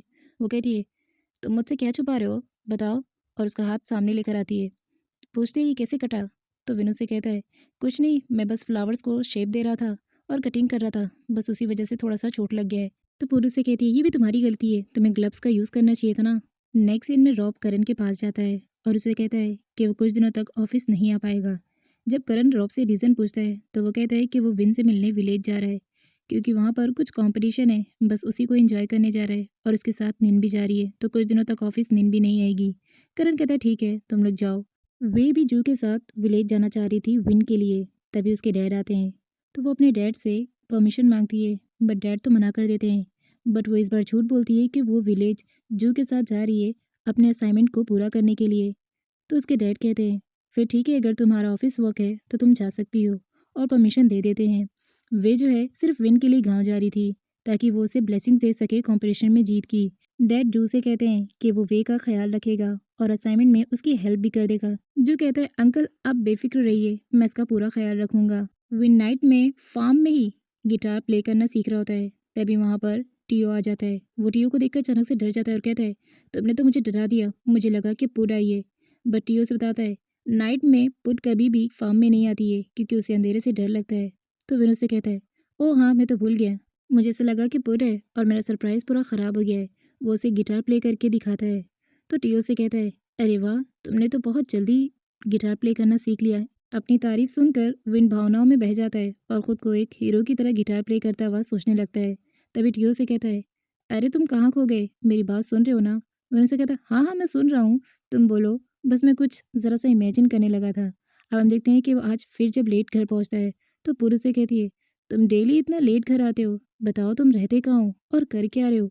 वो कहता है बस तुम अपनी बात को याद रखना कि जब मैं कंपटीशन जीतूंगा तो तुम मुझे रिवॉर्ड दोगी। वो कहती है अरे मुझे अपनी बात याद है, लेकिन तुम इतना लेट कैसे आते हो, क्या उसका कोई ख़ास रीज़न है। वो कहता है ऐसा कुछ नहीं है, कोई ख़ास रीज़न नहीं है, बस हाँ तुम अपनी बात मत भूलना, तुम्हें मुझे रिवॉर्ड देना है, वो भी कंपटीशन जीतने के बाद ही। फाइनली अब कंपटीशन वाला डे आ ही गया था। सारे लोगों ने डेकोरेशन भी कर लिया था, तो वहीं सिटी से निन और रॉब भी पहुंच जाते हैं। पुट उन दोनों को एक साथ देखकर काफ़ी खुश होती है और इतने में ही जू भी पहुंच जाता है और वो सबसे पहले पुट से मिलता है। पुट उसे कहती है तो तुम भूले नहीं हो कंपटीशन पार्टिसिपेट करने के लिए आ गए। जो उसे कहता है ऑफ कोर्स मैं हर साल पार्टिसिपेट करता हूँ तो इस साल भी करूँगा। अब क्योंकि फैमिली मेम्बर्स में इस वक्त कंपनी में करण अकेला था, तो वो विन के कैबिन में जाकर उससे रिलेटेड फाइल ढूंढने लगता है, बट उसे मिलता नहीं। विन चेंजिंग रूम में किसी का इंतजार करता है और वो कोई और नहीं बल्कि टियो था, क्योंकि वो छुप छुपाते हुए गिटार लेकर आया हुआ था। वो उसे कहता है अरे यार तुमने मेरा बहुत बड़ा काम कर दिया है। पुट को बिना पता चले ही मुझे चेंजिंग रूम तक गिटार दे दिया है। गिटार निकाल कर वो प्रैक्टिस करने लगता है। तभी जू आता है और उसे गिटार प्ले करता हुआ देख लेता है, लेकिन वो उसे इग्नोर कर रहा होता है। तो वहीं कंपटीशन के और जो बॉयज़ होते हैं वो विन को देखकर बहुत ज़्यादा इंप्रेस हो जाते हैं कि वो कितना हैंडसम है और कितना गोरा चिट्टा है, और उसके बारे में ही बात कर रहे होते हैं। विन उनकी सारी बातें सुनता है लेकिन आंसर कुछ नहीं करता है, और उन लोगों की बातों को इग्नोर करके वो बस अपने गिटार की प्रैक्टिस पर ध्यान दे रहा होता है। जो उन लोगों की जब बातें सुनता है तो उसे काफ़ी जेलसी फील होती है कि ये लोग विन की तारीफ क्यों कर रहे हैं, और वो उनसे जाने के लिए कह देता है। इतने में ही वे आ जाती है चेंजिंग रूम में। अब जब दोनों बॉयज़ उसे देखते हैं तो दोनों शॉक्ड होते हैं कि ये बॉयज़ के चेंजिंग रूम में क्यों आ गई है। जो उसे कहता है तुम अभी यहाँ से चली जाओ। वे उसे कहती है विन मैं यहाँ पर सिर्फ तुम्हारे लिए आई हूँ, तुम्हें ब्लेसिंग्स देने के लिए कि तुम ही कंपटीशन को जीतोगे। बट विन को तो वे में अब कोई इंटरेस्ट नहीं था और वो उसे यहाँ से जाने के लिए कह देता है। तो वे उसे कहती है तुम मुझे यहाँ से जाने के लिए क्यों कह रहे हो, मैं तुम्हें सपोर्ट करने के लिए आई हूँ। जो उसे कहता है क्या तुम्हें पता नहीं कि ये बॉयज़ चेंजिंग रूम है, तुम यहाँ से निकल जाओ, और ज़बरदस्ती उसे चेंजिंग रूम से निकाल देता है। दूसरी तरफ हम पुड और निन को देखते हैं जो कि बहुत सारी फ़ोटोज़ क्लिक करवा रहे थे, और रॉब उनकी फ़ोटोज़ क्लिक करता है। उसके बाद पुड तो साइड में जाकर बैठ जाती है, बट निन का भी पेट नहीं भरा था, वो तो बहुत सारी फ़ोटोज़ क्लिक करवाती है रॉब से। फ़ोटोज़ देखने के बाद वो रॉब से कहती है अरे वाह तुमने तो बहुत ही अच्छे फ़ोटोज़ क्लिक किए हैं। अब इतने में रॉब वहाँ से चला जाता है। तो पुड निन को अपने पास बुलाती है और उससे कहती है चलो मुझे बताओ अब तुम्हारी लाइफ में सब कुछ ठीक तो चल रहा है ना रॉब को लेकर। तो वो उसे बताती है कि हाँ अब सब कुछ ठीक है, हमारे बीच में कुछ मिसअंडरस्टैंडिंग हुई थी बट अब वो ख़त्म हो चुकी हैं, क्योंकि उसने मुझे बता दिया है कि वो लाडा के लिए अब कुछ भी फील नहीं करता है, और हाँ वो लाडा से अब शादी भी नहीं करना चाहता है। पुर उसे कहती है चलो मैं तुम्हारे लिए खुश हूँ कि तुम अपनी लाइफ में खुश हो। निन उसे कहती है अच्छा तुम मुझे बताओ इस वक्त विन कहाँ है। पुर उसे कहती है यहीं कहीं होगा। रॉब को लाडा का कॉल आता है, लेकिन वो कॉल को देखकर कट कर देता है और रिसीव भी नहीं करता है। बट लाडा जब उसे दोबारा कॉल बैक करती है तो वो मोबाइल को ही स्विच ऑफ कर देता है और लाडा का कॉल रिसीव नहीं करता और निन के पास चला जाता है। करण विन को कॉल करके उससे फाइल्स के बारे में पूछता है, बट विन का दिमाग तो इस वक्त कहीं और था। वो करण को फाइल्स के बारे में कुछ भी नहीं बताता है और कहता है जब मैं कंपनी आऊँगा तो उन फाइल के वर्क को मैं खुद ही कंप्लीट कर लूँगा, बाकी तुम अदर काम देख लो, बाकी मैं तुमसे बाद में बात करता हूँ, और कॉल कट कर देता है। करण को बहुत गुस्सा आ रहा था कि उसकी एक भी प्लानिंग सही नहीं हो रही है। कंपटीशन स्टार्ट होने से पहले विनपुट को बाहर लेकर जाता है और ले जाते ही उसे डायरेक्ट कहता है, क्या तुम मुझे हक कर सकती हो? उसकी बात को सुनकर पुट तो शॉक्ड होती है कि वो ये क्या कह रहा है, बट इतने में सडनली वो सामने से उसे खुद ही हक कर लेता है।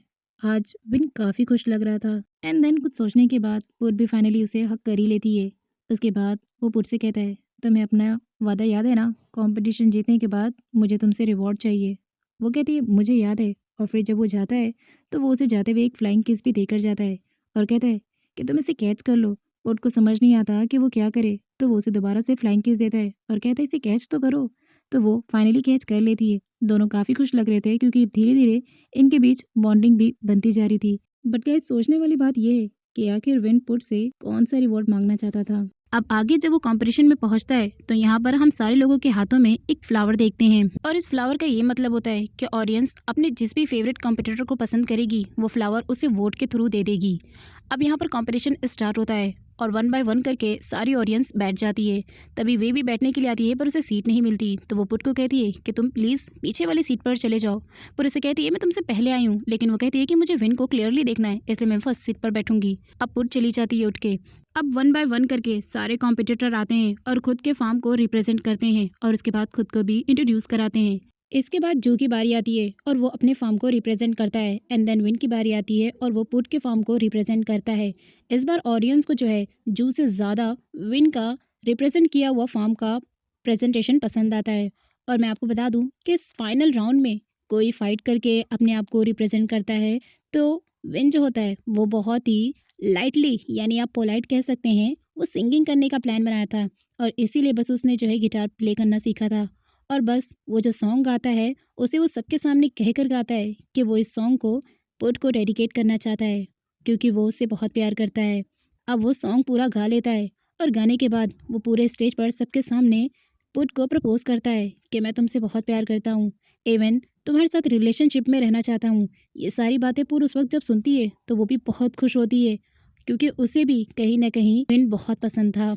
और विन के गाने में इस तरह से खो जाती है कि वो उसके साथ बिताए हुए हर पास्ट के पलों को याद कर रही होती है कि जब वो उसके साथ मिली तो उसके साथ क्या हुआ, इवन वो उसकी कैसे क्लोज आया, इन दोनों में कैसे नज़दीकियाँ बढ़ गईं। सारी चीज़ों को वो फिर से रिवाइंड करने लगती है और उसके बाद जब उसका गाना ख़त्म होता है तो ऑडियंस ज़ोर से चिल्लाने लगती है कि इस बार तो विन ही लगता जीतेगा क्योंकि हमें वो बहुत पसंद है। फाइनली अब रिजल्ट की घड़ी आ गई थी और ऑडियंस को तो यही लगा था कि जीत तो विन की ही होगी। बट फिर भी हर कॉम्पिटिटर के दिलों में ये खटक थी कि पता नहीं इस साल ट्रॉफी किसे मिलेगी। अब उसके बाद ये होता है कि ऑडियंस सबसे पहले अपने फेवरेट कॉम्पिटिटर को फ्लावर ला कर दे। वे भी अपना फ्लावर ले जाती है और विन को दे देती है। इस तरह जितने भी ऑडियंस में लोग होते हैं वो सब अपने अपने फेवरेट कॉम्पिटिटर को फ्लावर देकर उन्हें वोट देते हैं कि वो इस कॉम्पिटिशन में किसे जिताना चाहते हैं। अब बारी पुट की होती है। जू को तो ऐसा लगता था कि पुट उसे ही फ्लावर देगी, लेकिन उसे धक्का तो तब लगता है जब पुट अपना फ्लावर यानी अपना वोट विन को देती है। विन उसका फ्लावर बहुत ही प्यार से पकड़ता है और उसके बाद फ्लावर्स को किस कर लेता है और उसके बाद वो अपने पास रख लेता है। लेकिन यहाँ पर वे और जू को धक्का लगा था क्योंकि उनका लवर किसी और से प्यार करने लगा। जो फाइनली ऑडियंस के वोटिंग करने के बाद जजेस का भी यही डिसीजन होता है कि इस साल विन को ट्रॉफी दी जाएगी एंड फाइनली विन इस कॉम्पिटिशन को जीत जाता है। कंपटीशन खत्म होने के बाद विन चेंजिंग रूम चला जाता है और मोबाइल साइड में रखकर ही भूल जाता है। अब जब करण उसे फाइल के बारे में पूछने के लिए कॉल करता है तो वो रिसीव ही नहीं होता है और करण बहुत गुस्से में आ जाता है और फिर वो विन के सामने वाले कॉम्पिटिटर कंपनी से कॉल करके कहता है कि मुझे तुम्हारी हेल्प चाहिए और मैं तुमसे हाथ मिलाना चाहता हूँ। और इस तरह से अब वो विन को बर्बाद करने पर तुला था। विन पुट के पास जाता है और उससे कहता है, बताओ तुम्हें मेरा सरप्राइज कैसा लगा। इससे पहले कि पुट कुछ बोलती तभी जो है वे आती है और खींच के एक जोरदार तमाचा मारकर उसे कहती है, बेवकूफ़ लड़की, मैं जानती थी तुम बड़ी ही चालाक हो। तुम जैसे छोटे लोगों की यही हरकत होती है। तुमने आखिर मुझसे मेरा विन छीन ही लिया ना। जो उसे पकड़ता है लेकिन वो फिर भी कहती, जो मुझे छोड़ो, इस लड़की को तो मैं ऐसा सबक सिखाऊंगी। मैंने कहा था कि ये विन को मुझसे छीनना चाहती है और बस इसने वही किया, विन को मुझसे छीन लिया। विन जो है अब बहुत ज़्यादा परेशान हो जाता है और वो कहता है, तुम्हारी हिम्मत कैसे हुई पुट पर हाथ उठाने की, और वैसे भी मैंने तो तुम्हें कभी भी दिल से नहीं चाहा। तुम ही सबको बताते फिरती थी कि मैं तुम्हारा बॉयफ्रेंड हूँ, बट मैंने कभी तुम्हें अपनी गर्लफ्रेंड की नज़र से देखा ही नहीं। पुट बहुत ज़्यादा परेशान हो जाती है और वो कहती है, विन ये तुमने क्या किया, तुम्हें ऐसा नहीं करना चाहिए था। बट विन कहता है कि मैं बात कर रहा हूँ ना, वैसे देखो वे तुम्हारे और मेरे बीच में कुछ नहीं है और मैं सिर्फ़ और सिर्फ़ पुट से प्यार करता हूँ। मेरी फीलिंग्स सिर्फ़ उसी के लिए। बट वो कहती, नहीं विन, तुम ऐसा नहीं कर सकते हो। मैं तुमसे बहुत प्यार करती हूँ और तुम मुझे छोड़कर नहीं जा सकते हो। लेकिन वो अब भी यही कहता है, देखो चुप हो जाओ, मैं तुमसे प्यार नहीं करता हूँ, मैं पुट से प्यार करता हूँ। वहाँ पर निन और रॉब भी आ जाते हैं और ये सारी बातें वो लोग भी सुन लेते हैं। वे बहुत ज़्यादा परेशान होकर और गुस्से में कहती है, तुमने मुझे धोखा दिया विन, इस मामूली सी लड़की के लिए, और वो भी गंवार लड़की कहीं की। वो उसकी बहुत इंसल्ट करती है और विन जो है बार-बार वे को ही चुप करा रहा होता है। वो कहता है कि मैं उसे ट्रूली लव करता हूँ। उसने मुझे ये सब कुछ नहीं कहा करने के लिए। मैंने खुद ही उसे प्रपोज़ किया है। और वो दोनों वहाँ से चले जाते हैं और जू को लिपट कर वे बहुत रोती है क्योंकि दोनों का ही गम बराबर का होता है। विनपुट को वे की तरफ से सॉरी बोलता है कि वो पता नहीं उसने तुम्हें क्यों थप्पड़ मार दिया। वो कहती है तुम्हें ऐसा नहीं करना चाहिए था, तुम्हें मुझे प्रपोज नहीं करना चाहिए था। देखा ना तुमने तुम्हारे प्रपोज करने का नतीजा क्या हुआ। बट वो कहता है मेरा ट्रू लव तुम्हारे लिए ट्रू है और वैसे भी मुझे किसी से डरने की ज़रूरत नहीं है। मैंने वही कहा जो मेरे दिल ने मुझसे कहा है। मैं तुमसे प्यार करता हूँ और इसके अलावा मैं कुछ भी नहीं जानता हूँ। बाकी अगर दुनिया की कोई भी ताकत मुझे तुमसे अलग करेगी तो ऐसा हो नहीं सकता। जो वे के गम को समझ सकता था क्योंकि पुड ने भी उसे ड्रॉप आउट कर दिया था। वे ने रोने के चक्कर में दोपहर से कुछ नहीं खाया था तो जूस के लिए डिनर लेकर आता है और साथ ही कुछ वक्त के गम को भुलाने के लिए वो वाइन भी लेकर आता है ताकि कुछ वक्त के लिए ही सही पर हम दोनों अपना गम थोड़ी देर के लिए भूल तो जाएं। और वहीं हम दूसरी तरफ देखते हैं कि विन पुट से कह रहा होता है कि मैं तुम्हें कहीं ले जाना चाहता हूँ लेकिन इसके लिए तुम्हें अपनी आंखों पर पट्टी बांधनी होगी। वो उसे पट्टी बांधकर फार्म में लेकर चला जाता है। पुट विन से कहती है अरे तुम मुझे कहाँ ले जा रहे हो। वो कहता है तुम चलो तो सही। विन जैसे ही पुट की आंखों से पट्टी हटाता है तो फिर वो फार्म में अंधेरा देखकर बहुत ज़्यादा डर जाती है और वो विन से कहती है तुम जानते हो कि मुझे अंधेरे से डर लगता है, फिर तुम मुझे अंधेरे में क्यों लेकर आए हो। विन कहता है क्योंकि मैं तुम्हारे डर को हमेशा हमेशा के लिए ख़त्म करना चाहता हूँ। पास्ट में हुए इंसिडेंट्स को सोचकर बार बार तुम अंधेरे से डर जाती हो, इसीलिए आज मैं तुम्हें एक नई याद देना चाहता हूँ ताकि तुम जब भी नेक्स्ट टाइम से अंधेरे में जाओ तो तुम आज के इंसिडेंट्स के बारे में सोचो और उसके बाद फिर तुम्हारा डर ख़त्म हो जाए। और वो उसे कहती रहती है प्लीज़ मुझे यहाँ से ले चलो, मेरा डर ख़त्म नहीं होगा, मुझे बहुत डर लग रहा है विन। वो कहते देखो मैं तुम्हारे साथ हूँ, तुम यहाँ से मत जाओ। वो जाने की कोशिश करती है तो विन उसे पकड़ लेता है और खुद के करीब कर लेता है। कहता है कि प्लीज़ मुझे देखो, मैं तुम्हारे साथ हूँ, तुम्हें डरने की कोई ज़रूरत नहीं है, तुम्हें कोई सफोकेशन नहीं हो रही है, तुम बस मेरी तरफ देखो, मेरी आंखों में देखो। और उसके बाद वो उसे किस कर लेता है और कहता है आज के बारे में जब भी तुम अंधेरे में जाना तो मेरे इस किस को याद रखना ताकि तुम एक नई याद के साथ अंधेरे में जाओ और फिर अपने इस डर को ख़त्म कर सको। दूसरी तरफ वे और जो ने अपने गम को भुलाने के लिए इतना ज़्यादा ड्रिंक कर लिया था कि दोनों ही होश में नहीं थे और वहीं कंपटीशन के प्लेस पर ही सो जाते हैं। मॉर्निंग में जब इन दोनों की आँख खुलती है तो जू से कहती है वे तुमने कहीं मेरे साथ कुछ गलत तो नहीं किया ड्रिंक के नशे में। वो कहता है तुम्हारा दिमाग ख़राब हो गया क्या, हम दोनों ने ड्रिंक किया था और बस फिर होश में नहीं थे और यहीं पर सो गए। वो कहती है अब मैं कहाँ जाऊँगी क्योंकि मैं विन के घर पर नहीं जाना चाहती हूँ और ना ही पुट से मैं दोबारा मिलना चाहती हूँ। जो उसे कहता है ठीक है तो तुम मेरे घर चलो और वो उसे अपने घर पर लेकर चला जाता है जहाँ उसके डैड जब वे को देखते हैं तो वो काफ़ी इम्प्रेस हो जाते हैं क्योंकि उन्हें ऐसा लगता था कि जू और वे के बीच में कुछ चल रहा है। वो जू को कहते हैं कि ज़रा साइड में आना, मुझे तुमसे कुछ बात करनी है। बेटा वे तुम यहीं पर बैठो, बस हम अभी आए। जू के डैड उससे कहते हैं बताओ बताओ क्या ये तुम्हारी गर्लफ्रेंड है। जो कहता है डैड आप जैसा समझ रहे हैं वैसा कुछ नहीं है। वो कहता है मैं जानता हूँ आज की जनरेशन को पहले छुपाते हैं बाद में बताते हैं। वैसे मुझे ये लड़की वे बहुत पसंद है, अगर तुम इसे इस घर की बहू बनाना चाहते हो तो इसमें देरी करने की कोई ज़रूरत नहीं है क्योंकि मुझे वो अच्छी लग रही है। नेन रॉब से कहती है कि देखो ना विन कितना बदल चुका है, उसने पुट के लिए खुद को कितना चेंज कर लिया है। इवन मुझे उन दोनों की जोड़ी तो काफ़ी पसंद है और मुझे ऐसा लगता है कि वो उसका आगे ध्यान भी बहुत अच्छे से रखेगा। रॉब उसकी बातों में हाँ में हाँ मिलाता है। आगे हम देखते हैं कि मॉर्निंग के सीन में जो है मॉम जब दोनों को ब्रेकफास्ट करने के लिए कहती है तो पुट मना कर रही होती है क्योंकि साइड में विन उसे लास्ट नाइट के केस के बारे में छेड़ रहा होता है। उसके बाद वो कहती है कि मुझे पानी पीना है बस। वो पानी पीने के लिए जाती है तो विन अब भी उसके पीछे जाता है और उससे बातें कर रहा होता है। तभी जो है आंट कहती है तुम दोनों को क्या हुआ, आज तुम दोनों कुछ बदले बदले से लग रहे हो। पुट कहती नहीं नहीं कोई बात नहीं है, बस मुझे फार्म में थोड़ा जल्दी जाना है और ये है कि मुझसे बकवास कर रहा है। उसके बाद हम देखते हैं कि वो फार्म के लिए निकल जाती है। तभी पीछे पीछे विन उसके आता है और कहता है अरे रुको तो सही, मेरी बात तो सुनो। फिर वो पीछे मुड़कर देखती है तो विन गायब हो जाता है।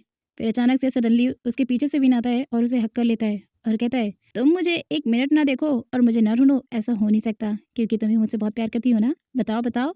और फिर वो उसे सडनली किस कर लेता है। पुट शॉक्ड हो जाती है और कहती है अभी तुम्हें एक मारूंगी मैं, अगर किसी ने देख लिया तो कोई क्या सोचेगा हमारे बारे में कि हम लोग यहाँ पर क्या कर रहे हैं। वो कहता है दुनिया देखती है तो देखने दो, मुझे किसी का कोई डर नहीं है क्योंकि मैं तुमसे सच्चा प्यार करता हूँ। पुट जैसे ही दूर हटने की सोचती है कि तभी विन उसे दोबारा किस कर लेता है। तो वो उसे कहती है छोड़ो मुझे, तुम्हारा दिमाग खराब हो गया क्या, इस बार तो मैं तुम्हें सच में थप्पड़ मार दूंगी। कोई देखेगा तो क्या सोचेगा हम दोनों के बारे में? कहीं पर भी शुरू हो जाते हो, पागल कहीं के। दूर से निन इन दोनों को एक साथ देखकर काफ़ी खुश होती है और अपने मन में सोचती है, वाओ! ये दोनों कितने स्वीट लग रहे हैं ना, एक साथ दोनों ही लव बर्ड लग रहे हैं। इन दोनों को खुश देखकर मुझे तो काफ़ी खुशी हो रही है और इतने में ही वहाँ पर रॉब आ जाता है। वो कहता है, तुम यहाँ पर क्या कर रही हो? तो वो कहती है, वो पीछे देखो, मैं वो देख रही हूँ। दोनों साथ में काफ़ी अच्छे लग रहे हैं ना? तो रॉब कहता है, हाँ, हाँ। इन दोनों की लाइफ में अब प्रॉब्लम्स धीरे-धीरे ख़त्म हो रही हैं, इसलिए दोनों साथ में काफ़ी अच्छे लग रहे हैं। और इतना कहकर निन वहाँ से चली जाती है। अगले सीन में हम देखते हैं कि जू की मॉम का ड्रेस जो है वे ने पहना था क्योंकि उसके पास अभी यहाँ पर कोई ड्रेस नहीं थी। तभी जू के डैड उसे कहते हैं, अरे वाह! तुम पर तो जू की मॉम की ड्रेस बहुत ही फिट आ गई है। इवन तुम तो इस ड्रेस में काफ़ी अच्छी लग रही हो। वो कहती है, thank you so much uncle. जू भी एक पल के लिए वे को बहुत ही गौर से देख रहा होता है और उसके बाद उसे वॉक करने के लिए बाहर लेकर जाता है। तभी हम देखते हैं कि जू जो है अब धीरे-धीरे वे की तरफ उसका इंटरेक्शन ज़्यादा बढ़ रहा होता है और वे को भी कहीं न कहीं अब जू से एक अलग सी बॉन्डिंग फ़ील हो रही होती है। तो गाइज़ आपको क्या लगता है? क्या ड्रामे में इन दोनों की केमिस्ट्री बेस्ट लगेगी? बाय द वे गाइज़ आप मुझे ये बताइए कि आपको ये ड्रामे की लव स्टोरी कैसी लग रही है?